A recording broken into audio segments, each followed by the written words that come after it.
Good morning everyone. मैं रश्मि सिंह आप सभी का आधार आईसीएस यूट्यूब चैनल पर स्वागत करती हूँ। ये आप लोग का संस्कृत का सेट है जिसमें कि एटलीस्ट 40 क्वेश्चन है। ये जो सीजीएल का एग्ज़ाम है, जेएसएससी सीजीएल झारखंड सीजीएल सचिवालय सहायक का एग्ज़ाम, उसके लिए जिन लोगों ने लैंग्वेज पेपर रखा है उनके लिए सेट इम्पॉर्टेंट है। डेली में एटलीस्ट अभी तक 10 सेट हो चुके हैं जिसमें कि 40 मोस्ट इम्पॉर्टेंट क्वेश्चन का डिस्कशन किया जा रहा है, जिसमें कि ग्रामर का सेक्शन, लिटरेचर पोर्शन, वैदिक साहित्य, जितने भी सिलेबस में दिया हुआ वो सारा डिस्कशन हो रहा है। तो जिन लोगों का भी Sanskrit language and literature optional paper language में जिन लोगों ने भी रखा है वो इस सेट को देखें और देख के प्रैक्टिस करें, क्योंकि मैक्सिमम क्वेश्चन ऐसे हैं जो आपके आने के चांसेस है, क्योंकि और कोई अदर सेट अवेलेबल है नहीं कि आप मार्केट से ले लिए और उस पर प्रैक्टिस कर लिए। ये आप देखिए, आपको अच्छा लगे आप लाइक कीजिए, शेयर कीजिए और कमेंट कर सकते हैं। तो आपका पहला क्वेश्चन है, मन किस प्रकार की इंद्रिय है? मन किस प्रकार की इंद्रिय है? ऑप्शन ए कर्मेंद्रिय, बी ज्ञानेंद्रिय, सी उभयात्मक, डी इनमें से कोई नहीं। आपसे क्वेश्चन पूछा गया कि मन किस प्रकार की इंद्रिय है, और याद रखिए आपका जो क्वेश्चन आएगा, जो 100 क्वेश्चंस आएंगे उसमें नेगेटिव मार्किंग है, और एक क्वेश्चन गलत अगर होता है तो 1 मार्क्स डिडक्ट हो जाएगा। वहीं अगर आप एक क्वेश्चन करेक्ट करते हैं तो आपको 3 मार्क्स मिलेगा। ठीक है, तो मन किस प्रकार की इंद्रिय है? फर्स्ट ऑप्शन कर्मेंद्रिय, बी ज्ञानेंद्रिय, सी उभयात्मक और डी इनमें से कोई नहीं। तो इसका करेक्ट आंसर क्या हो जाएगा? सी उभयात्मक। उभयात्मक मतलब क्या होता है? उभय मतलब दोनों। ठीक है, तो उसमें आपका आंसर है उभयात्मक। उभयात्मक का मतलब क्या होगा? दोनों हो जाएगा। ज्ञान से कर्म मानी जाती है और मन माना जाता है। तो इसमें क्या है? मन किस प्रकार का इंद्रिय? दोनों ही है, कर्मेंद्रिय भी है और ज्ञानेंद्रिय भी है। तो इन दोनों का आंसर क्या हो जाएगा? उभयात्मक, मतलब दोनों तरीके से है। अकॉर्डिंग टू क्वेश्चन, मन का स्वरूप ज्ञान और कर्म के संदर्भ में पूछा गया है। शास्त्रकारों ने मन की संबद्धता प्रकृति स्थिति दोनों से की है, मतलब जो प्रकृति है और जो स्थिति है, मतलब आपकी जो प्रकृति है या जो आपका जो सराउंडिंग है उस पे और आपका क्या स्थिति है उस पर मन डिपेंड करता है। मनोकूल कार्य होता है, अतः मन कर्मशील भी है, क्योंकि यह विचरण भ्रमण करता रहता है। मन जो है आपका वो कर्मशील है और वो बहुत ज़्यादा संवेदनशील है, मतलब आपको पता ही नहीं चलेगा कि विद इन अ सेकेंड वो कब किधर मन जो है आपका इधर उधर भटक गया। तो ये चीज क्या है? दोनों है, कर्मेंद्रिय भी है और ज्ञानेंद्रिय भी है। तो आंसर इसका क्या हो गया है? उभयात्मक। मन को अग्नि से भी तेज कहा गया है, कि जितनी जल्दी अग्नि फैलती है उससे तेज क्या है? मन। मन आपका उतना जल्दी ही विचरण करने लगता है, कभी इधर कभी उधर, तो उसका कोई स्टैटिक डायरेक्शन नहीं है, वो कहीं भी चेंज हो सकता है। ठीक है, नेक्स्ट क्वेश्चन है आपका, औचित्य को काव्य की आत्मा किसने माना है? आपके सिलेबस में रस, अलंकार, छंद, ध्वनि, ये सारे संप्रदाय आपको पढ़ने हैं। ठीक है, तो इसमें आपको डिटेल भी पढ़ना है, किसने कौन सा अवधारणा दिया है, किसने काव्य को आत्मा माना है, किसने क्या माना है। तो उसमें जितने भी जो थिंकर्स होते हैं, साहित्य के जो भी थिंकर्स हैं, उसके बारे में आपको डिटेल पढ़ना है। कि जैसे इसमें आपके ऑप्शन में देखेंगे आप, ए रुय्यक है तो इनके बारे में भी आपको डिटेल जानना है, बी कुंतक है, सी क्षेमेंद्र है और डी मम्मट है। तो ये जो 4 ऑप्शन दिए हुए ये चारों इंपॉर्टेंट है, तो इन सब के बारे में आपको थोड़ा बहुत नॉलेज होना चाहिए। ठीक है, तो क्वेश्चन क्या है? औचित्य को काव्य की आत्मा किसने कहा है? तो इसका करेक्ट आंसर क्या है? क्षेमेंद्र। औचित्य रस सिद्धस्य स्थिर काव्यस्य जीवितम, यह काव्योक्ति आचार्य क्षेमेंद्र की है। ये जो है औचित्य को काव्य की आत्मा किसने माना है? यह उक्ति जो है किसने बोला है? क्षेमेंद्र ने बोला है। इसमें काव्य को जीवित रखने वाली रस सिद्धांत में औचित्य को काव्य की आत्मा माना है। औचित्य को काव्य की क्या आत्मा माना गया है। औचित्य शब्द का तात्पर्य उचित कारण से है, अर्थात कारण की उचितता, महत्ता एवं सार्थकता से श्रेष्ठ काव्य की माप होती है। काव्य का मापना मतलब काव्य का पैरामीटर्स क्या होता है? वो कितना उचित है, कितना इम्पोर्टेंट है और कितना सार्थक है। तो ये जो आपका क्वेश्चन है, औचित्य को काव्य की आत्मा किसने माना है? तो आंसर क्या हो जाएगा? क्षेमेंद्र ने माना है। ठीक है, नेक्स्ट क्वेश्चन पे आइए। आपके 40 क्वेश्चन है और 40 क्वेश्चन में कुछ क्वेश्चन तो ऐसे हैं जो एज इट इज आपका रिपीट हो जाएगा। जैसे ग्रामर का पोर्शन हुआ, उसमें संधि, समास, कारक, सबके सूत्र, प्रत्यय, तो जितना भी आपका ग्रामर पोर्शन है, चाहे वो संधि का है, समास का है, कारक का है, स्त्री प्रत्यय, तद्धित, कृत प्रत्यय, सबके सूत्र आपको जो इम्पोर्टेंट सूत्र है कुछ वो याद होना चाहिए। तो मैं आपको डेली कुछ इम्पोर्टेंट क्वेश्चन करवा रही हूँ जो उसमें इम्पोर्टेंट सूत्र भी इन्वॉल्व है। तो आप इस वीडियो को कंटिन्यू देखिए, जब तक एग्जाम नहीं हो रहा है तब तक आप इस चीज का रिवीजन कर सकते हैं। तो नेक्स्ट क्वेश्चन आपका है, जहां कोई शब्द अन्य अर्थ के लिए अपने अर्थ का त्याग देता है वह लक्षण होता है। जहां कोई शब्द अन्य अर्थ के लिए अपना अर्थ त्याग कर देता है वह लक्षण होता है। कौन सा लक्षण होता है? ए उपादान लक्षणा, बी लक्षण लक्षणा, सी शुद्धा लक्षणा या डी गौरी लक्षणा। तो इसमें आपको बताना है कि वह जहां कोई शब्द अन्य अर्थ के लिए अपने अर्थ को त्याग देता है तो वह कौन सा लक्षणा होता है। तो इसका करेक्ट ऑप्शन क्या हो जाएगा?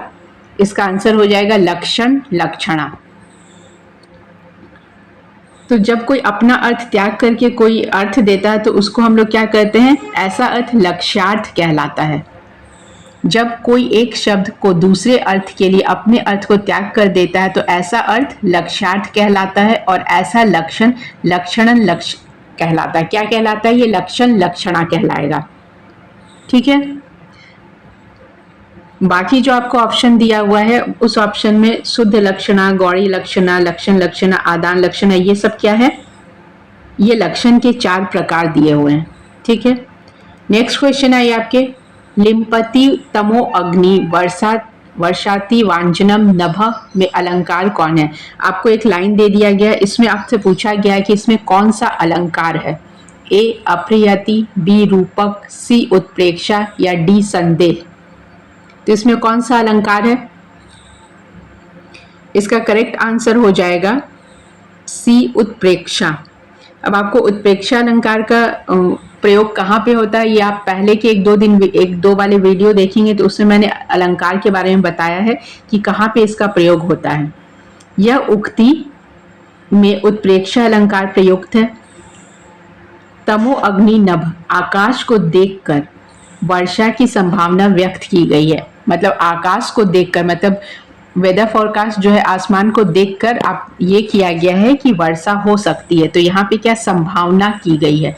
तो उत्प्रेक्षा अलंकार में उपमेय में उपमान की संभावना प्रकट होती है। उत्प्रेक्षा अलंकार में क्या होता है? उपमेय में उपमान की संभावना प्रकट होती है, इसलिए उत्प्रेक्षा अलंकार को संभावना अलंकार भी कहा गया है। इसको क्या कहा जाता है?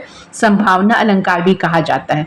यदि उपमा स्वमेव एक स्वतंत्र अलंकार है, ये एक स्वतंत्र अलंकार भी है जिसमें किसी अन्य की तुलना उसके प्रयोग होने से साक्ष्य स्वरूप की जाती है। जब हम लोग किसी को किसी चीज से कंपेयर करते हैं तब वहां पे क्या होता है?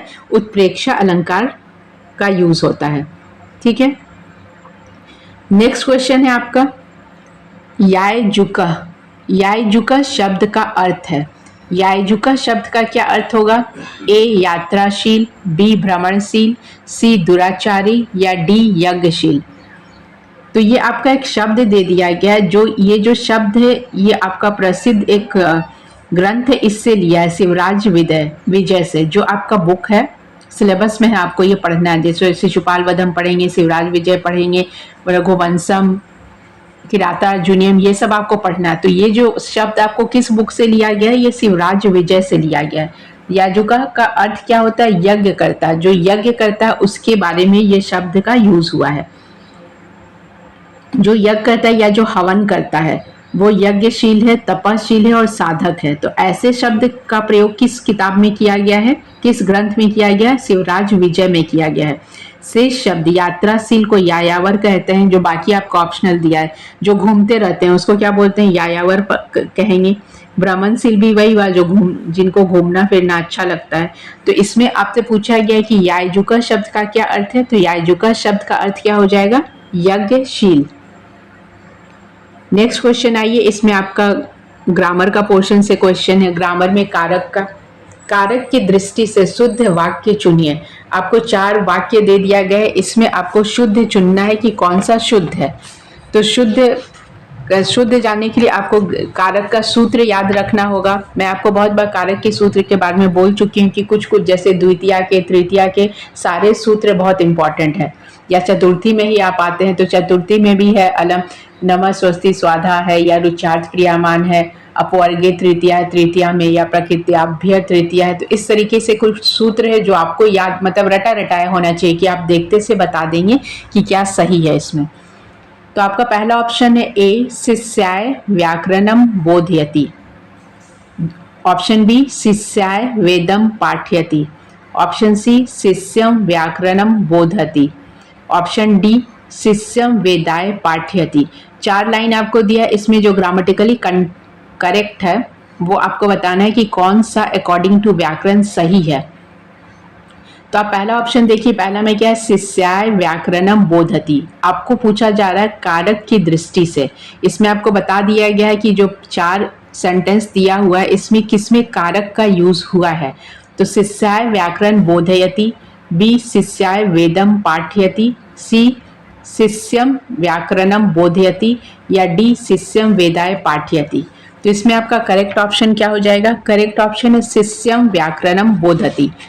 तो ये किस सूत्र के अकॉर्डिंग हुआ है, अगर आपने इसमें आप देखिए शिष्यम में कौन सा विभक्ति आ रहा है, कर्म कारक आ रहा है, द्वितीय विभक्ति आ रहा है, शिष्यम व्याकरण दोनों में क्या हो रहा है, द्वितीय विभक्ति आ रहा है बोधयति। तो आपने एक सूत्र पढ़ा होगा काला ध्वनोर अत्यंत संयोगे द्वितीय, उसमें क्या था कि कालवाची और मार्गवाची, जहाँ पे काल का, समय का और रास्ता का बोध हो, शब्दों का प्रकट हो, जैसे कि कालवाची शब्द आए या मार्गवाची शब्द आए, तो वहां पे जो क्रिया होगा, क्रिया का अतिशय लगाव या व्याप्ति में क्या होगा, द्वितीय विभक्ति होगा। तो इसमें आप क्रिया देखिए क्या है, शिष्यम व्याकरणम बोधयति, जो शिष्य हैं व्याकरण को पढ़ते हैं। तो इसमें क्या हुआ, द्वितीय विभक्ति हुआ है। अकॉर्डिंग टू कारक यहाँ पे काला ध्वनोर अत्यंत संयोगी द्वितीय का प्रयोग हुआ है। ठीक है, नेक्स्ट क्वेश्चन में आते हैं। नेक्स्ट क्वेश्चन भी आपको शुद्ध देखना है। शुद्ध वाक्य चुनिए, 4 वाक्य दे दिए गए हैं, उसमें जो शुद्ध है वो आपको बताना है। पहला है श्यामा घृतम श्रृण्वती नृत्यति। आप इसमें देखेंगे कि जो आपका आकारांत शब्द है अगर स्त्रीलिंग है तो स्त्रीलिंग के साथ जो आपका लकार लग रहा है उस पर फर्क नहीं पड़ता है। तो सब चारों ऑप्शन में आप देखेंगे श्यामा की ही बात हो रही है, और चारों में जो लकार का प्रयोग हुआ है सब जगह नृत्यति ही हुआ है। लास्ट में आप देखेंगे नर्तते हुआ है।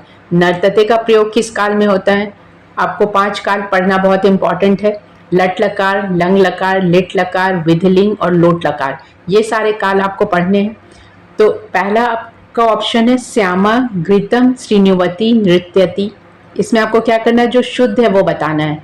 ऑप्शन बी श्यामा घृतम श्रृण्वन्ती नृत्यति, ये ऐसे ही गलत हो गया, श्रृण्वन्ती का प्रयोग हो रहा है। तो तीता अंति, ये हम लोग का प्रयोग करते हैं जब बहुवचन में हो जाता है। श्यामा घृतम श्रृण्वन्ती नृत्यति, इसमें भी आप देखिए अंति का प्रयोग हो रहा है, तो ये भी नहीं होगा। ऑप्शन डी श्यामा घृतम श्रृण्वन्ती नर्तते, ये भी नहीं होगा क्योंकि श्यामा जैसे आकारक है, सा ते ता, तो सा के साथ अगर आप लकार लगाएंगे तो क्या हो जाएगा, गच्छति गच्छता गच्छन्ति। तो सा जो प्रथम पुरुष एक वचन है तो उसमें क्या लेगा, गच्छति का प्रयोग होगा। तो ये डी तो होगा ही नहीं क्योंकि डी में नर्तते भी दिया हुआ है। तो इसमें करेक्ट ऑप्शन क्या हो जाएगा, करेक्ट ऑप्शन क्या हो जाएगा, ए हो जाएगा, श्यामा घृतम श्रृण्वती नृत्यति। ठीक है, इसमें आपको लकार शब्द रूप धातु रूप का नॉलेज हो तो आप एक बार में पकड़ लें कि कौन सा सेंटेंस सही है। इस क्वेश्चन में आप समझ गए कैसे पता चला। श्यामा गीतम श्रीमती नृत्यति, यह कथन सत्य है, व्याकरण के अकॉर्डिंग ये वाला आपका कथन सही होगा। जैसे कि आप इसमें देखेंगे इसी आधार पर प्रथम वाक्य में जो पहला सेंटेंस दिया हुआ वही सही है, बाकी सब में आप देखिए तो क्रिया और लकार का अंतर आया है। नेक्स्ट क्वेश्चन है आपका कृताधिपत्यम में समास। आपका पद दे दिया गया है, पद क्या है, कृताधिपत्यम। इसमें पूछा गया है कि समास कौन सा है। 4 ऑप्शन है आपके, पहला है ए तत्पुरुष, बी बहुव्रीहि, सी समानाधिकरण तत्पुरुष और डी व्यधिकरण तत्पुरुष। तो इसमें आपको बताना है कृताधिपत्यम में कौन सा समास है। तो इसमें कौन सा समास होगा, विग्रह कर लीजिए। आंसर हो जाएगा बहुव्रीहि। बहुव्रीहि क्यों होगा? बहुव्रीहि समास कहाँ होता है? जब वो अपना समान अर्थ छोड़कर, दोनों पद जो है अपना समान अर्थ छोड़कर विशेष अर्थ देते हैं, तो वो समास क्या कहलाता है? बहुव्रीहि समास कहलाता है। इसमें आप देखेंगे कृतम अधिपत्यम यथा स, अर्थात आधिपत्य अधिकार रखने वाले को, जिसका अधिकार होता है किसी चीज पे, जिसके हाथ में पावर होता है, उसको क्या बोलते हैं? कृताधिपत्यम। ये किसको कहा जाता है? या तो वो राजा हो या स्वामी हो। तो एक विशेष अर्थ दे रहा है, इसलिए यहाँ पे कौन सा समास लगा है? बहुव्रीहि समास लगा है। ठीक है, नेक्स्ट क्वेश्चन में आइए। किराता अर्जुनियम प्रथम सर्ग के अत्यंत अधोलेखित इस श्लोक में कौन सा छंद है? कि आपको दे दिया गया है कि किराता अर्जुनियम ग्रंथ का प्रथम सर्ग जो है, किराता अर्जुनियम के प्रथम सर्ग में कौन सा छंद का प्रयोग हुआ है? तो अगर आपको वो सर्ग का पहला श्लोक याद है तो आप बिना ऑप्शन के भी बता देंगे कि इसमें ये श्लोक का प्रयोग हुआ, ये छंद का प्रयोग हुआ है। विधि समयानी योग दिदीप्तिम संघारा जिह्वा, इसमें कौन सा छंद है? ए उपजाति, बी वंशथ, सी वसंतलिका, डी मालिनी। तो इसमें कौन से छंद का प्रयोग हुआ है? इसमें छंद मालिनी का प्रयोग हुआ है। मालिनी का प्रयोग किया गया है इस श्लोक में। ठीक है, मालिनी छंद के गुण धर्म देखिए, इसमें नमन, यतोद्र, मालिनी, भाग लौके। ठीक है, इसमें मालिनी छंद का प्रयोग किया गया है। किराता अर्जुनियम किसके द्वारा रचित है? भारवी द्वारा रचित है। ये क्या है? महाग्रंथ है, जो प्रथम सर्ग के अंत में निम्नलिखित श्लोक है। प्रथम सर्ग के अंत में ये वाला श्लोक है जिसमें क्या लगा है? मालिनी छंद का प्रयोग हुआ है। तो आपको ये भी याद रखना है कि प्रथम सर्ग में पहला अगर श्लोक है तो कौन सा छंद लग रहा है, कौन सा अलंकार लग रहा है। जैसे अगर आप एक ये बना लेंगे कि जैसे कालिदास है, भारवी है, भास है, दांडी है, तो इन लोग का कार्यशैली क्या है, ये किस विधा में लिखते हैं, या कौन सा अलंकार का प्रयोग करते हैं, या कौन सा रस ज्यादा यूज करते हैं, ये आप एक बार एक जगह नोट डाउन कर लेंगे तो ऐसे क्वेश्चन आप इजीली आंसर कर सकते हैं। जैसे कि कालिदास के बारे में सबको पता है, कालिदास श्रृंगार रस के कवि हैं, या वो अलंकार में कौन सा अलंकार का प्रयोग करते हैं। तो इसी तरीके से जैसे भारवे अर्थ गौरवम या भास के बारे में, या भारवी के बारे में बता रहे, या दंडी के बारे में बता रहे, तो उनका स्पेशल कैरेक्टरिस्टिक अगर आपको याद है तो आप ऐसे क्वेश्चन कभी गलत नहीं करेंगे। नेक्स्ट क्वेश्चन में आइए। नेक्स्ट क्वेश्चन है आपका, दुष्यंते ना हितम तेजो दधानाम भूतये भुव अवहि तनयाम ब्रह्मांड भेम शिमी इव। यह सूचना कर्ण को किससे प्राप्त हुई है? आपको एक लाइन दे दिया गया और पूछा गया है कि यह जो सूचना दे रहा है, यह सूचना कर्ण, ऋषि कर्ण को किससे प्राप्त हुई है? इसमें आपके ऑप्शन है, पहला ऑप्शन है ए गौतमी, बी अनुसूया, सी प्रियंवदा, या डी छंदोमयी वाणी। तो इसमें आपको करेक्ट ऑप्शन बताना है कि किससे प्राप्त हुआ है। तो इसका आंसर हो जाएगा छंदोमयी वाणी। ठीक है, ये जो आपको लाइन दिया गया, ये पहले आप अगर आपको पता हो कि ये कहाँ से लिया गया है, जैसे यज्ञशाला में प्रवेश होने पर महर्षि कर्ण को आसमान से यह छंद वर्ण वाणी रूप में निम्नलिखित सूचना मिलती है। जैसे आकाशवाणी होता है ना, आप अगर रामायण महाभारत देखेंगे या कोई भी माइथोलॉजिकल मूवी या सीरियल देखते हैं तो उसमें आकाशवाणी होता है, मतलब ऊपर से भगवान लोग बोलते हैं। तो ऐसी ऋषि कर्णों को भी एक आकाशवाणी सूचना मिली, ये लाइन बोला गया। और अभी इस क्वेश्चन में आपसे पूछा जा रहा है कि यह सूचना कर्णों को किससे मिली? तो यह सूचना कहाँ से मिली है? छंदोमयी वाणी से, जो कि आकाशवाणी थी। अत्यंत दुष्यंत जनित तेज को जगत कल्याण हेतु धारक पुत्री के अर्थात ब्रह्माग्नि समान शमी समझे हे ब्राह्मण, मतलब ये लाइन बोलकर उनको समझाया गया है। नेक्स्ट क्वेश्चन में आइए। सेयम याति शकुंतला पति गृहम सर्वैनुराज्ञाताम, यह किससे कहा गया है? ये लाइन है, सेयम याति शकुंतला पति गृहम सर्वैनुराज्ञातम, ये लाइन किसे कहा गया है? ऑप्शन ए सखियों से, बी वन देवियों से, सी लता पादपों से, डी पशु पक्षियों से। तो अगर आप अभिज्ञान शकुंतलम पढ़े हैं या थोड़ा बहुत भी ये सब नॉलेज रखते हैं तो उसमें आप शकुंतला के बारे में जानते होंगे कि वो जो पेड़ पौधे थे या पशु पक्षी थे जो भी थे, उनसे वो भी बात करती थी, मतलब दोनों के बीच वार्तालाप होता था, पेड़ पौधे भी बात करते थे और शकुंतला भी बात करती थी, दोनों एक दूसरे की बात को समझते थे। तो इसमें यह बोला गया कि शेयम याति शकुंतला पति गृह, मतलब शकुंतला जब दुष्यंत के महल में जाने वाली होती है तो ये किससे यह बात करती है, तो यह बात वह लता पादपों से कहती है। ठीक है, पेड़ पौधे से भी वो बात करती थी। तो संस्कृत की यह चर्चित उक्ति भारवीकृत, ये नहीं है क्वेश्चन नंबर आपका, ये जो लाइन है आपका यहाँ पे आंसर में मिसप्रिंट है, ये लता पादपों से कहा गया है, शकुंतला के द्वारा कहा जाता है। ठीक है, नेक्स्ट क्वेश्चन में आ जाइए।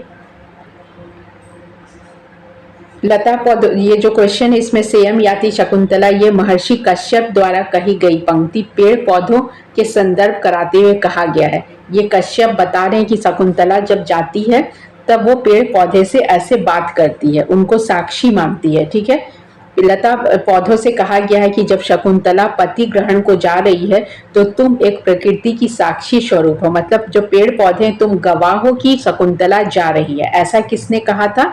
महर्षि कश्यप के द्वारा इस लाइन में कहा गया था कि शकुंतला ने किससे कहा? पेड़ पौधों से कहा था। ठीक है, नेक्स्ट क्वेश्चन आइए। नेक्स्ट क्वेश्चन है आपका जटाधर सुहज दीह पावकम, यह कथन किसके द्वारा कहा गया है? इसमें एक लाइन दिया गया जटाधर सुहज पावकम, किसके द्वारा कहा गया है? ए युधिष्ठिर, बी अर्जुन, सी भीम, डी दुर्योधन। तो ये जो लाइन है ये लाइन द्रौपदी के द्वारा कहा जाता है। किसको कहा जाता है? युधिष्ठिर को कहा जाता है। ठीक है, तो इसका करेक्ट ऑप्शन क्या हो जाएगा? करेक्ट ऑप्शन हो जाएगा ए युधिष्ठिर। ये जब ये लोग इन लोग को भी जब वनवास दिया गया था तो उसमें एक साल ऐसा था कि उन लोग को वन में छिप कर रहना था, तो उसी के प्रकरण में द्रौपदी ने कहा है कि आप लोग वेशधारी मतलब जटाधारी बनकर एक साल तक जंगल में रहिए। ठीक है, ये महाभारत के महानायक युधिष्ठिर को किराता अर्जुनियम की नायक नायिका जो है, तो किराता अर्जुनियम में नायिका कौन होगी? द्रौपदी होगी। तो द्रौपदी ने किसको कहा है? युधिष्ठिर से ये बात कहा था कि आप लोग किरात वेशधारी अर्जुन के नाम पर इस प्रसिद्ध ग्रंथ का नामकरण हुआ था। तो द्रौपदी ने कहा था कि आप लोग वेश बदलकर, जो जैसे जो जंगल में ऋषि मुनि रहते हैं, जटा होते हैं, वो लोग जो जंगल वाले कपड़े पहनते हैं वैसे पहनकर आप लोग जंगल में रहिए। नेक्स्ट क्वेश्चन है आपका कादम्बरी का प्रमुख नायक कौन है? बुक का नाम है कादम्बरी। ये आपसे पूछा गया है कि इसमें प्रमुख नायक कौन है? ए शूद्रक, बी तारापीठ, सी चंद्रापीठ और डी वैशंपायन। तो आप अगर कादम्बरी पढ़ेंगे, कादम्बरी किसकी रचना है? बाण भट्ट की रचना है। इसका नायक कौन? इसका नायक जो है चंद्रापीठ है। और इस बुक में जो है ना तीन जनरेशन का कहानी दिखाया गया है। इस ग्रंथ में 3 जन्मों की कथा है। चंद्रापीठ का 3 जन्मों का स्टोरी जो है, चंद्रापीठ जो थे उनके 3 जन्म का स्टोरी बताया गया है इसमें। इस ग्रंथ में नायिका कौन है? कादम्बरी है, उन्हीं के नाम पे इसका नाम है कादम्बरी।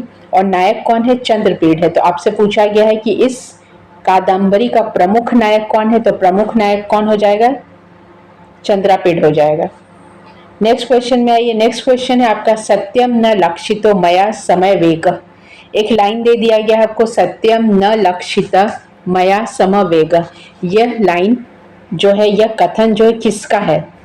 ए ब्रह्मचारी गुरु का, बी योगीराज का, सी गौर सिंह का या डी श्याम सिंह का।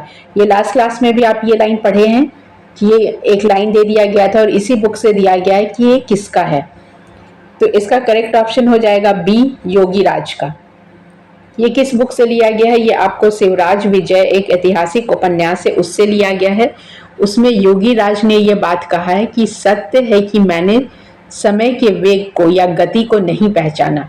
मतलब ये बोल रहे हैं कि ये सत्य कथन है, ये सत्य बात है कि समय का जो वेग होता है, टाइम का जो वेलोसिटी होता है, वो किस गति से जा रहा उसको इन्होंने नहीं पहचाना है। ठीक है, यह उपन्यास को लिखा किसने है? अंबिका दत्त व्यास जी ने लिखा है। इंपॉर्टेंट है, आप इसको याद रखिए। नेक्स्ट क्वेश्चन है आपका उत्तर रामचरित में किस पात्र की भूमिका नगण्य है? उत्तर रामचरित जो है किनके द्वारा रचित है? किसने लिखा है, और आपको इसमें बताना है कि किसकी जो भूमिका है वो नगण्य है। ऑप्शन ए सूत्रधार, बी नायक, सी नायिका, या डी विदूषक। तो इसमें करेक्ट ऑप्शन हो जाएगा डी विदूषक, क्योंकि उत्तर रामचरित जो है वो क्या करुण रस प्रधान है, उसमें करुणा मतलब ज्यादा इमोशनल सेंटिमेंटल सीन है, तो उसमें विदूषक का नगण्य होगा। क्योंकि विदूषक का काम क्या होता है, विदूषक जो होता है वो किसी भी चीज में, जो एक कॉमेडियन, अभी जो कॉमेडी का ये चलता है जैसे कपिल शर्मा है, सुनील ग्रोवर है, तो इस टाइप के जो कॉमेडी करते थे किसी भी नाटक में, उनको विदूषक कहा जाता था। तो जो उत्तर रामचरित मानस ये जो है, तो उसमें कोई कहीं भी कॉमेडी का कोई सीन नहीं है, तो किसका नगण्य भूमिका हो जाएगा, विदूषक का हो जाएगा। बाकी नायक नायिका तो इनके कौन है ये आपको पता ही है कि ये श्री राम और सीता पर आधारित है, उनके जो लव कुश है या उस समय के जो भी पूरा अयोध्या का कहानी इसमें बताया गया है, तो इसमें विदूषक नगण्य है। नेक्स्ट क्वेश्चन में आते हैं।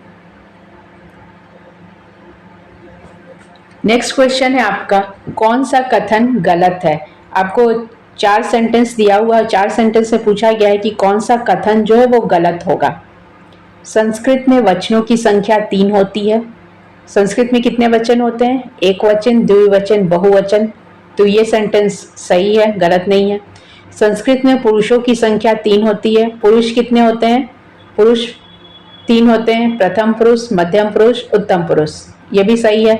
संस्कृत में लिंगों की संख्या 3 होती है। कितने लिंग होते हैं, पुल्लिंग, स्त्रीलिंग, नपुंसकलिंग। तो ये भी सही है। आपसे पूछा जा रहा कौन सा कथन गलत है, क्वेश्चन पे फोकस कीजिएगा, कौन सा कथन गलत है, आपको गलत कथन को चुनना है। तो 3 जो आपने ऑप्शन सुने सारे करेक्ट हैं। लास्ट में क्या है, संस्कृत में कारकों की संख्या 3 होती है। तो ऐसा तो पॉसिबल ही नहीं है कि संस्कृत में 3 कारक होते हैं। अगर 3 कारक होते तो इतना सूत्र ही नहीं पढ़ना होता आपको। तो इसमें गलत क्या है, यही गलत है, 3 नहीं होती है। आपको पता ही है संस्कृत के मतलब कारक आप पढ़ेंगे तो कारक के ऐसे हिंदी व्याकरण में 8 भेद होते हैं, लेकिन संस्कृत में क्या होता है 6 भेद हो जाता है।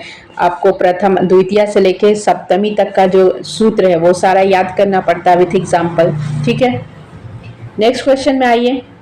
महाभारत के संदर्भ में कौन सा कथन सत्य है। अब आपको महाभारत से रिलेटेड 4 लाइन दे दिया है, क्या पूछा गया है कि इसमें महाभारत के संदर्भ में कौन सा कथन सत्य है। अब इस क्वेश्चन में आपसे पूछा गया है कि कौन सा सत्य है, तो आप ऐसे क्वेश्चन में ध्यान दीजिएगा कि कहाँ आपसे इनकरेक्ट पूछा जा रहा है या कहाँ करेक्ट पूछा जा रहा है, क्योंकि ये आप इसमें गेस वर्क या तुक्का नहीं कर सकते हैं। ऐसा भी नहीं है कि नेगेटिव मार्किंग नहीं, अगर नेगेटिव मार्किंग नहीं होता तो आप ऐसे क्वेश्चन कर सकते थे, लेकिन इसमें क्या क्लियर नेगेटिव मार्किंग दे दिया गया है। तो आपको क्वेश्चन को बहुत केयरफुली पढ़ना है कि क्वेश्चन में पूछा क्या जा रहा है, नहीं तो आप इसमें गलत करने के चांसेस हैं।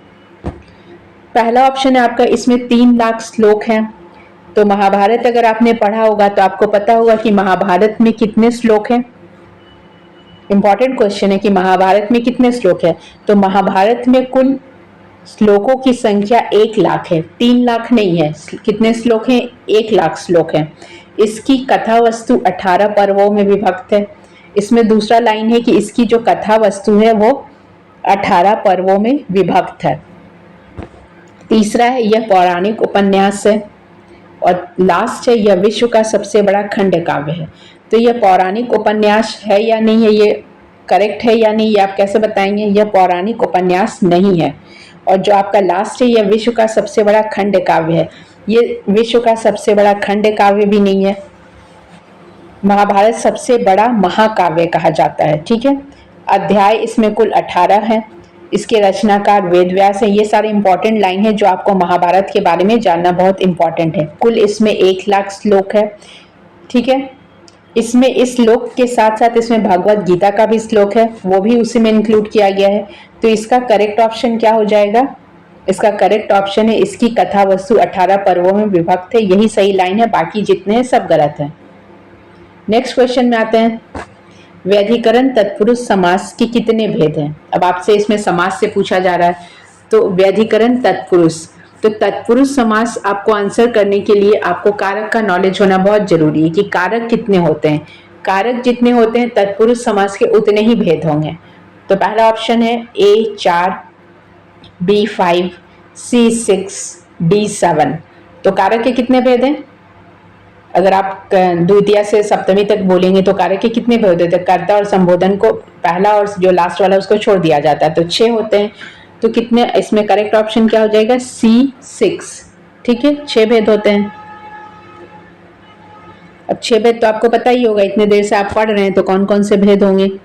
नहीं भी पता है तो आप उसको जाइए और पढ़िए कहाँ से कहाँ तक होते हैं। समास के व्याधिकरण तत्पुरुष के समास के 6 भेद होते हैं: द्वितीया तत्पुरुष, तृतीया तत्पुरुष, चतुर्थी तत्पुरुष, पंचमी तत्पुरुष, षष्ठी तत्पुरुष और सप्तमी तत्पुरुष। ये 6 भेद होते हैं। ठीक है, नेक्स्ट क्वेश्चन में आइए। और ये जितने भी मैं क्वेश्चन आप लोग को करवा रही हूँ सारे सिलेक्टेड क्वेश्चन है और सारे इंपॉर्टेंट क्वेश्चन है। तो जो जिन लोगों ने पहले का वीडियो नहीं देखा या पहले के 10 से 11 वीडियो नहीं देखे हैं वो प्लीज़ लिंक पे जाकर पुराने वीडियोस को देखें।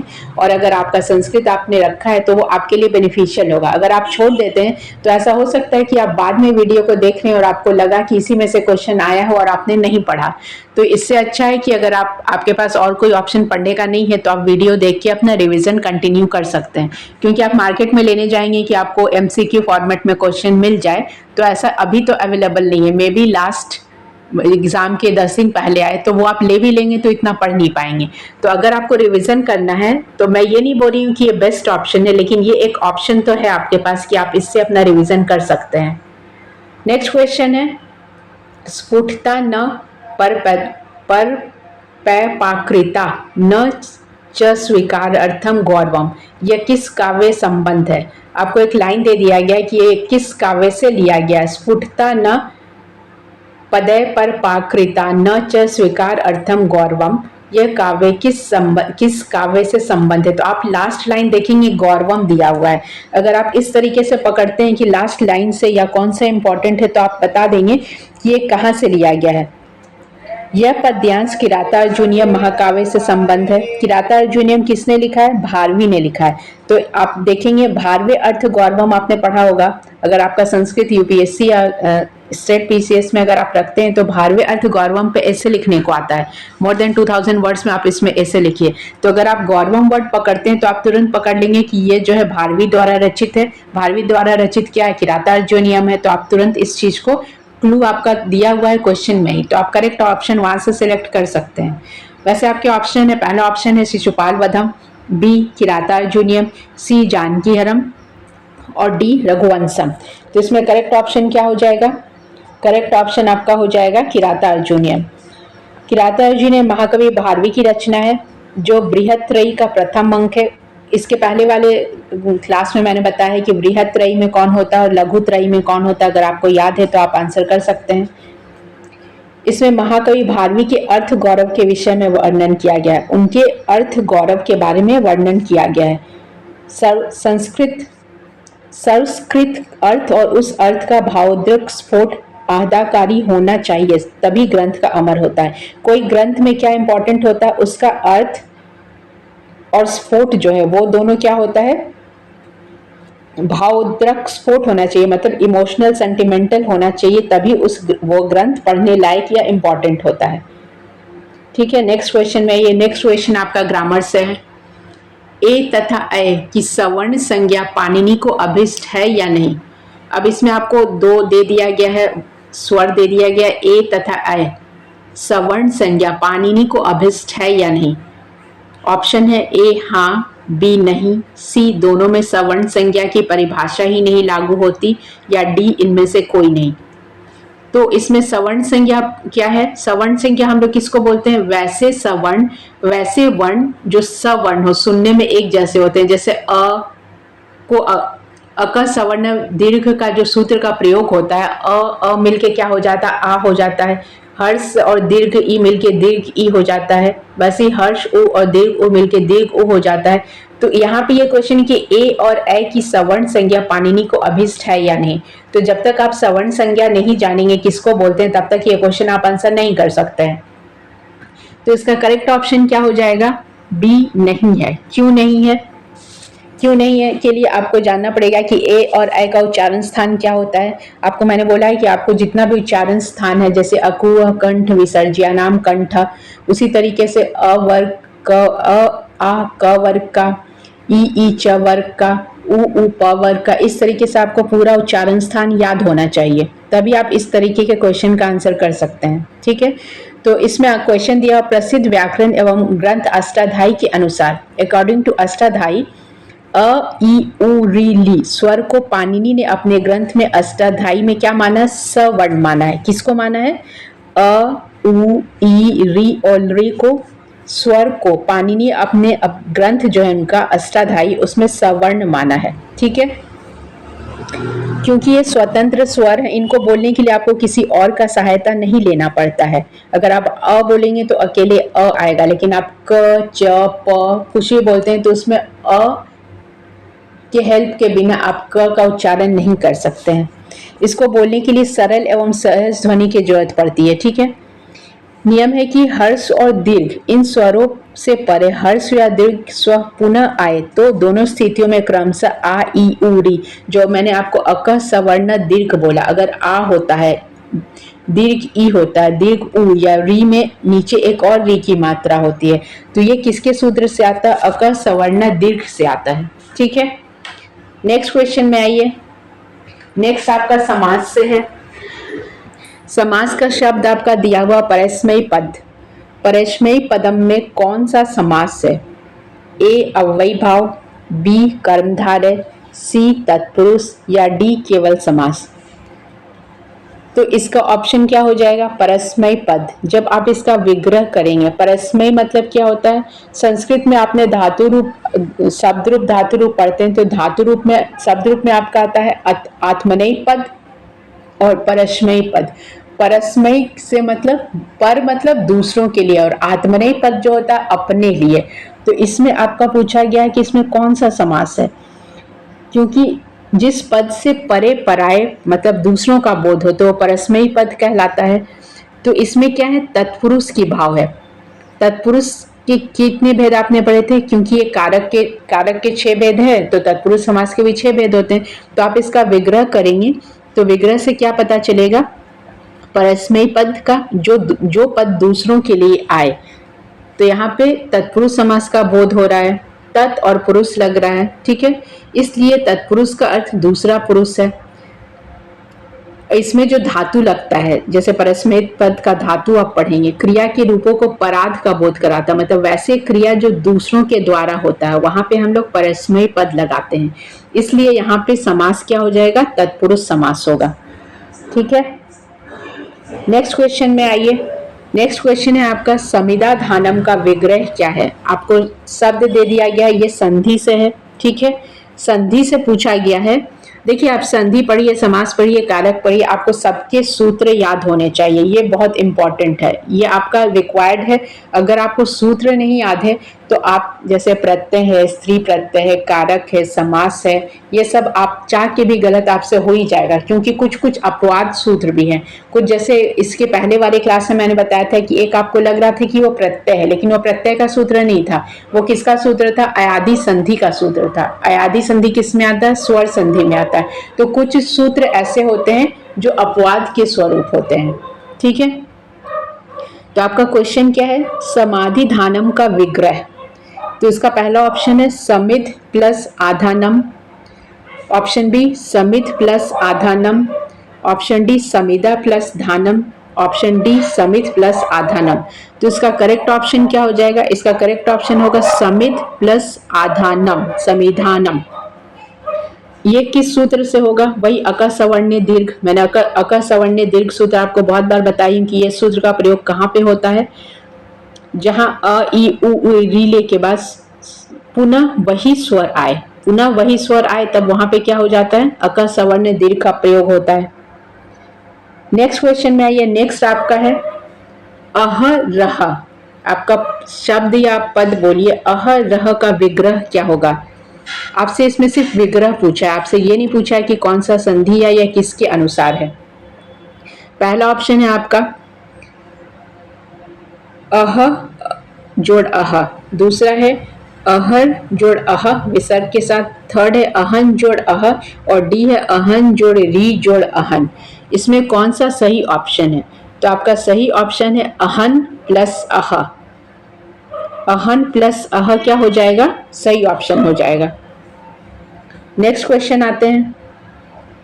नेक्स्ट क्वेश्चन में भी आपको श्लोक दे दिया गया और पूछा गया है, श्लोक का इंपॉर्टेंस पूछा गया है, ठीक है। अंतःकरण तत्वस्य दंपत्यो स्नेह संज्ञात आनंद ग्रंथि रेको यम पत्यामी पठ्यते। इस श्लोक में महत्व प्रतिपादित कीजिए। आपको श्लोक दे दिया गया और पूछा गया है कि इसका महत्व क्या है, ठीक है। ऑप्शन ए प्रेम का महत्व, बी पति का महत्व, सी पत्नी का महत्व या डी पुत्र का महत्व। आपको श्लोक फिर से पढ़ना पड़ेगा इसको समझने के लिए।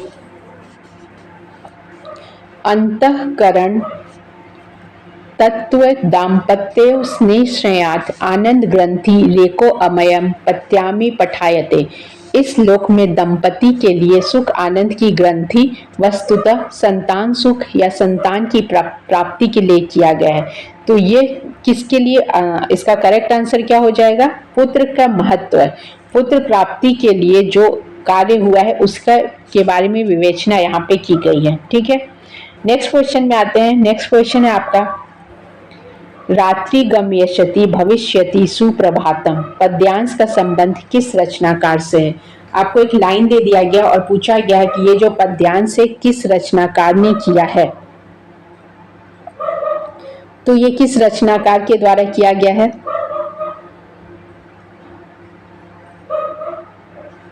इसका ऑप्शन हो जाएगा बी अंबिका दत्त व्यास ने किया है। ये आपसे एक लाइन देकर भी आपसे रचनाकार का नाम पूछा जाता है, तो या तो आप उन लोग के हर लाइन इंपॉर्टेंट लाइन को याद रखिए या जो फेमस वैसे हैं उनको याद कर लीजिए। अंबिका दत्त व्यास कृत शिवराज विजय से यह पद लिया गया। कहाँ से लिया गया, शिवराज विजय से लिया गया है। रात्रि गमेशति भविष्यति सुप्रभातम, भारवी की रचना किरातार्जुन व भवभूति की रचना उत्तर रामचरित। इसमें आपको दे दिया गया, तो करेक्ट ऑप्शन क्या है, अंबिका दत्त व्यास है। नेक्स्ट क्वेश्चन है आपका, सफर से अभिप्राय। आपका वर्ड दिया सफर, इससे क्या मतलब है। ऑप्शन ए बादल, बी विशाल नदी, सी जल में चमकने वाली एक छोटी मछली या इनमें से कोई नहीं। तो अगर आप पर्यायवाची शब्द पढ़ते हैं तो आप इस शब्द को देख के तुरंत बता देंगे कि इसका क्या अर्थ हो जाएगा। ये शब्द का प्रयोग कहाँ पे किया गया है, यह कालिदास द्वारा कृत मेघदूत, जो मेघदूत है उसमें पूर्व मेघ अगर आप पढ़ेंगे तो उसमें यह शब्द का यूज हुआ है। यह एक उपमान शब्द है, मतलब उपमान उपमेय का भाव, एक किसी को एग्जाम्पल दिया गया है। जल में जलयामान छोटी मीन मछली, इससे स्पष्ट है। ये जो है आपका जो एग्जाम्पल है, जल में चमकने वाली एक छोटी मछली, तो सफर किसको बोलते हैं, जो छोटी मछली होती है ना उसको बोला जाता है। तो ये किसके लिए प्रयुक्त हुआ है, नायिका के लिए कालिदास ने इसका प्रयोग किया है, ठीक है। नेक्स्ट क्वेश्चन में आते हैं। नेक्स्ट क्वेश्चन है आपके, कृष्ण का षष्ठी द्विवचन रूप बनेगा। ये आपसे शब्द रूप सीधे सीधे पूछ दिया गया। आपका शब्द दिया गया है षष्ठी, कृष्ण शब्द का षष्ठी द्विवचन क्या होगा। तो आपको बालक का शब्द रूप अगर याद है तो आप कृष्ण का भी षष्ठी द्विवचन बता देंगे। आपको ऑप्शन है ए कृष्णस्य, बी कृष्णो, सी कृष्णा नाम, डी कृष्णयो। तो इसका करेक्ट ऑप्शन क्या हो जाएगा, डी कृष्णयो। नेक्स्ट क्वेश्चन आते हैं, इयम किस लिंग का रूप है। ए पुल्लिंग, बी स्त्रीलिंग, सी नपुंसकलिंग, डी स्त्रीलिंग व पुल्लिंग दोनों। तो इसमें इयम जो है वो स्त्रीलिंग है, ठीक है। संस्कृत में स्त्रीलिंग का बोध कराने के लिए स्त्रीतत्व बोध प्रत्ययों का भी विधान, इसमें स्त्री प्रत्यय भी लगाया जाता है। स्त्री प्रत्यय आपको मैं बता चुकी हूँ, जब आप कृत तद्धित पढ़ेंगे तो उसमें स्त्री प्रत्यय का भी सूत्र पढ़ेंगे।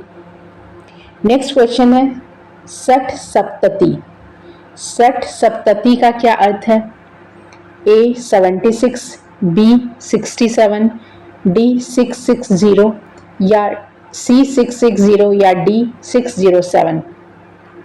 तो ये क्या मैथमेटिक्स का क्वेश्चन है। गणित विषय में 76 जो होता है, 76 को हम लोग क्या बोलते हैं, सप्त सतति बोलेंगे। तो आपका जो नंबर वाला होता है, जैसे एकम, एको, एकानी, आप वैसे नंबर वाला भी पढ़ लीजिए, एक आध क्वेश्चन उससे भी आ सकता है। नेक्स्ट क्वेश्चन है आपका, आपका दिया है, उसमें आपको समास बताना है। समास, संधि, कारक मैं रोज बोलती हूँ, सारे इंपॉर्टेंट टॉपिक है। पितरों समस्त पद में कौन सा समास है? आपको पद दे दिया गया और पूछा गया है कि कौन सा समास है। ऑप्शन ए इतरेतर द्वंद्व, बी समाहार द्वंद्व, सी एक शेष द्वंद्व या डी केवल समास। तो आप पितरों शब्द का अगर विग्रह करेंगे तो क्या होगा? पितरों शब्द का जब हम लोग विग्रह करते हैं तो इसमें क्या होता है? माता और पिता दोनों को मिला के क्या हुआ? पितरौ हुआ है। तो दोनों पद प्रधान है, तो दोनों पद जब प्रधान होता है तब वहां पे कौन सा समास होता है? द्वंद्व होता है। ठीक है, ये दोनों पद मिलकर पितरौ बने हैं, एक संदेश देते, इसलिए दोनों पद मिलकर एक बन गया है। तो इसमें क्या हो जाएगा? एक शेष द्वंद्व। नेक्स्ट क्वेश्चन है, मनुष्य का कौन सा भूषण स्थायी है? मनुष्य का कौन सा भूषण स्थायी है? ए स्नान, बी उज्ज्वल हार, सी परिष्कृत वाणी या डी इनमें से कोई नहीं। तो मनुष्य का कौन सा भूषण स्थायी है? स्नान के आप 1 घंटे के बाद आपको गर्मी लगी तो वो बेकार हो जाएगा, आपको फिर नहाना पड़ेगा। उज्ज्वल हार, आप कितने भी अलंकार ऑर्नामेंट्स पहन लीजिए लेकिन वो स्थायी नहीं है, परमानेंट नहीं है, वो टेम्पररी है। डी है परिष्कृत वाणी। ये क्या है आपका? परिष्कृत वाणी आपका स्थायी भूषण है कि आप कितने अच्छे से किसी से बात करते हैं। और डी इनमें से कोई नहीं। तो करेक्ट आंसर क्या हो जाएगा? सी परिष्कृत वाणी। परिष्कृत वाणी, जो आप बात कर रहे हैं किसी से तो आप कितने, आप जैसे बोला जाता है आप किसी से पहली बार मिल रहे हैं तो आप उसे कितने अच्छे से बिहेव कर रहे हैं ये उसके माइंड में हमेशा ही रह जाता है। लेकिन आप पहली बार ही किसी से मिसबिहेव करेंगे तो वो भी उनके माइंड में रहेगा। तो ये चीज जो है परमानेंट होता है, ये टेम्परेरी नहीं है। बाकी जो अदर ऑप्शन है स्नान, उज्ज्वल हार, ये सब क्या है? टेम्परेरी है। नेक्स्ट क्वेश्चन में आइए, लिखत सर्वभवत ही लघु पूर्णतया गौरवाय का संबंध किस ग्रंथ से है? इसमें भी अगर आप पकड़ सकते हैं तो टेल वर्ड आपका गौरवाय है। रिक्त सर्वभवत ही लघु पूर्णता गौरवाय संबंध किस ग्रंथ से है? ए किरातार्जुनीय, बी अभिज्ञान शकुंतलम, सी मेघदूतम या डी रघुवंशम। तो अगर आप लाइन को ध्यान से पढ़ेंगे तो इसमें पूर्णता गौराय कालिदास की पंक्ति है, इसका उल्लेख उन्होंने किसमें किया है? मेघदूत नामक महाकाव्य में किया है। इसका मतलब क्या होगा? रिक्त सभी हल्के होते हुए तथा भरा पूरा होना गौरव की बात है। भरा पूरा होना मतलब पूरा भरा भराया रहना क्या है? गौरव की बात है। अर्थात हल्केपन और पूर्णता पूर्ण गौरव का द्योतक है। ठीक है, तो ये किसके संबंध में कहा गया है? आपको बुक का नाम बताना था कि कहाँ इसका प्रयोग हुआ है। ये मेघदूत में हुआ है। नेक्स्ट क्वेश्चन में आइए। नेक्स्ट क्वेश्चन है आपका ग्रामर से, शब्द रूप से पूछा गया है। सर्व के पंचमी एक वचन में क्या बनेगा? तो अगर आप शब्द रूप पढ़े हैं तो शब्द रूप अगर आप पढ़ते हैं तो आप देख के ही बता देंगे कि ऑप्शन जो इसमें दिया हुआ ए सर्वस्मात, बी सर्वात या सी सर्वस्य या डी सर्वा। तो पंचमी एक वचन में क्या होता है? बालकात। तो इसमें क्या हो जाएगा? बी सर्वात। ठीक है, तो 33 का क्या हो जाएगा? इसका करेक्ट ऑप्शन हो जाएगा बी सर्वात। ठीक है, नेक्स्ट क्वेश्चन में आइए। नेक्स्ट क्वेश्चन आपका फिर उत्तम रामचरित से पूछा गया है। उत्तर रामचरित नाटक में तमसा और मुरला क्या है? तमसा और मुरला के बारे में आपको बताना है क्या है? वन देवता ऑप्शन ए, बी सीता की सखियां, सी नदी विशिष्टाधित्री देवियां या इनमें से कोई नहीं। तो इसका करेक्ट ऑप्शन क्या हो जाएगा? करेक्ट ऑप्शन हो जाएगा सी, तमसा और मुरला दो देवी के नाम है। किनके नाम है? देवी के नाम है। यह एक प्रकृति आपदा वाली देवी है। यह देवी का नाम नदी नाम है। नदी अधिष्ठात्री देवियां। तमसा नाम की कई नदियां भारतवर्ष में विभिन्न क्षेत्रों में मिलती हैं। ठीक है, लेकिन वाल्मीकि कृत रामायण में तमसा नदी के किनारे सीता निवास को बताया गया, इसलिए ये दोनों को आपको याद रखना है। और दूसरी नदी क्या है? एक मोरला। ठीक है, नेक्स्ट क्वेश्चन में आइए। नेक्स्ट क्वेश्चन है आपका, दुर्वासा ऋषि के क्रोधित हो जाने पर किसने उन्हें प्रसन्न किया था? दुर्वासा ऋषि का क्रोध बहुत फेमस है। जब भी किसी को गुस्सा आता है तो आप लोग बोलते हैं कि दुर्वासा ऋषि की तरह क्रोध नहीं करना चाहिए। दुर्वासा ऋषि के क्रोधित हो जाने पे किसने उन्हें प्रसन्न किया था, मतलब उनका गुस्सा किसने खत्म किया था? ये क्वेश्चन का ऑप्शन है ए शकुंतला, बी अनुसुईया, सी प्रियंवदा या डी अनुसुईया या प्रियंवदा दोनों। तो इसका करेक्ट ऑप्शन क्या हो जाएगा? करेक्ट ऑप्शन है इसका सी प्रियंवदा। ऋषि दुर्वासा के क्रोध का संबंध शकुंतला से, अगर आप अभिज्ञान शकुंतला पढ़े होंगे तो इसमें आप देखे होंगे कि शकुंतला जब मतलब वो सरोवर के किनारे बैठी रहती है और उससे भिक्षा मांगने के लिए एक ऋषि आते हैं। अगर आपने देखा है कहीं भी इसका तो आपको ये याद होगा कि शकुंतला इतने बिजी रहती है कि वो ध्यान ही नहीं देती है कि कोई ऋषि आकर उनसे भिक्षा मांग रहे हैं। तो इसी में ये जो ऋषि जो होते हैं वो गुस्सा हो जाते हैं और उनको श्राप दे देते हैं। तो ये जो श्राप है, इस श्राप को खत्म करने के लिए किसने उनको प्रसन्न किया था, आपका ये क्वेश्चन है। शकुंतला अपने पति दुष्यंत की याद में इतनी मग्न और लीन थी कि उनके द्वार पर, मतलब उनके पास आके कोई भिक्षा मांग रहे, ये उनका ध्यान नहीं गया था। तभी दुर्वासा ऋषि ने क्या बोला था कि तुम जिसकी याद में बैठी हो वो तुमको एक दिन भूल जाएगा।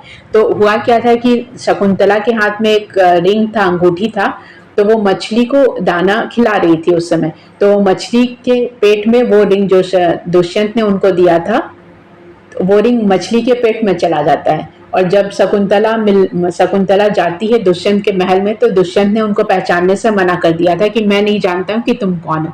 तो बाद में क्या होता है कि जब वो कोई मछुआरा मछली को पकड़ता है और जब मछली को पकड़ के मछली का पेट से वो अंगूठी मिलती है और वो राजा के दरबार में आती है, तब जाके दुष्यंत को ये पूरा मैटर याद आता है। तो ये मैटर इसलिए याद होता है क्योंकि दुर्वासा ऋषि ने उनको श्राप दिया था। किसको श्राप दिया था? शकुंतला को श्राप दिया था। मछली, बाकी मछली का अंगूठी को खाना या दुष्यंत का भूल जाना तो ये अलग बात है। ये इसलिए हुआ था कि वो श्रापित थी उस चीज के लिए। बाद में वो अंगूठी को देखते हैं तब दुष्यंत को याद आता है कि हाँ, शकुंतला भी ऐसी कुछ थी। ठीक है, तो ये इसके पीछे का स्टोरी था।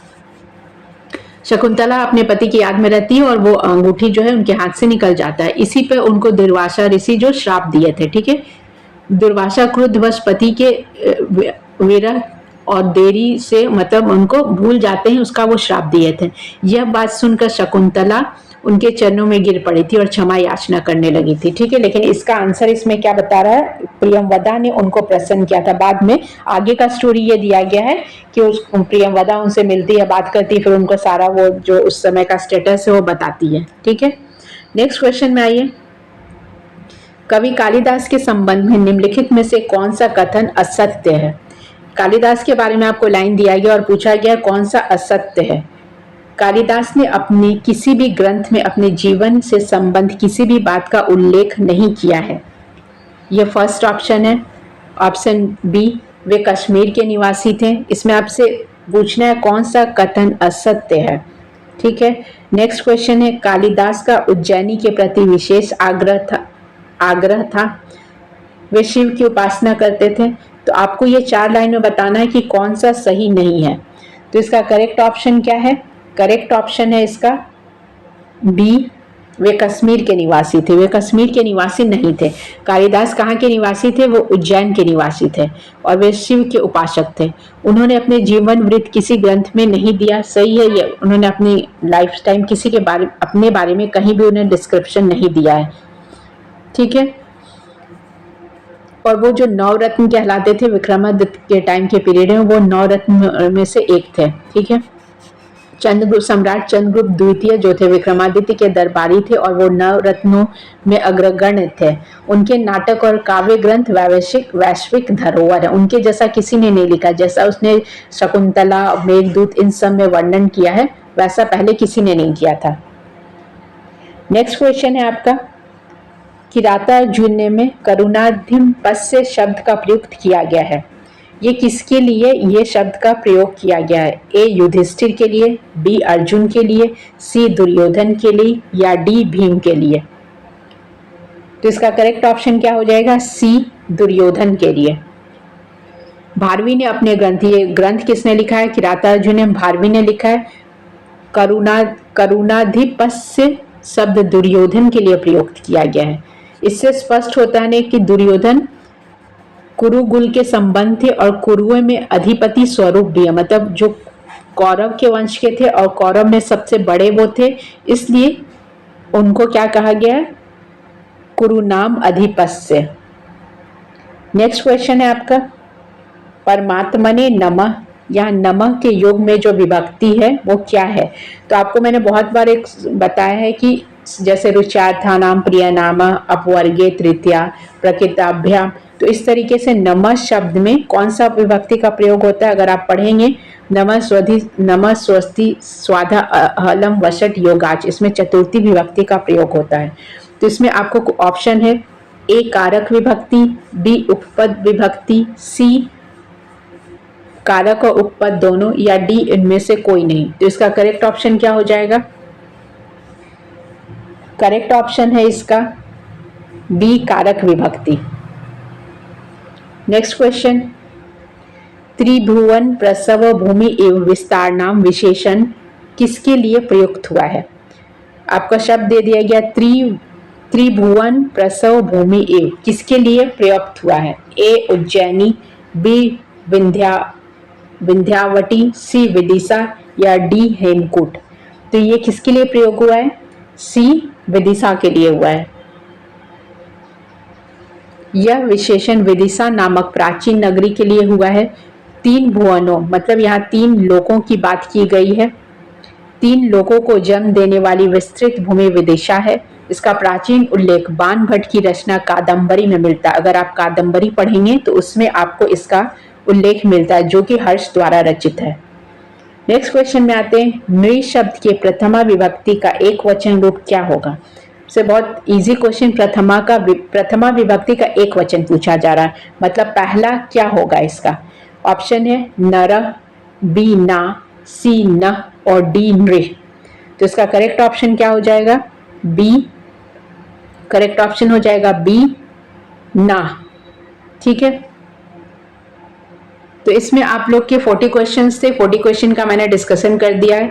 आप हो सके तो जिनका भी लैंग्वेज है संस्कृत, वो रोज ये क्वेश्चंस देख सकते हैं, अपना रिवीजन कर सकते हैं।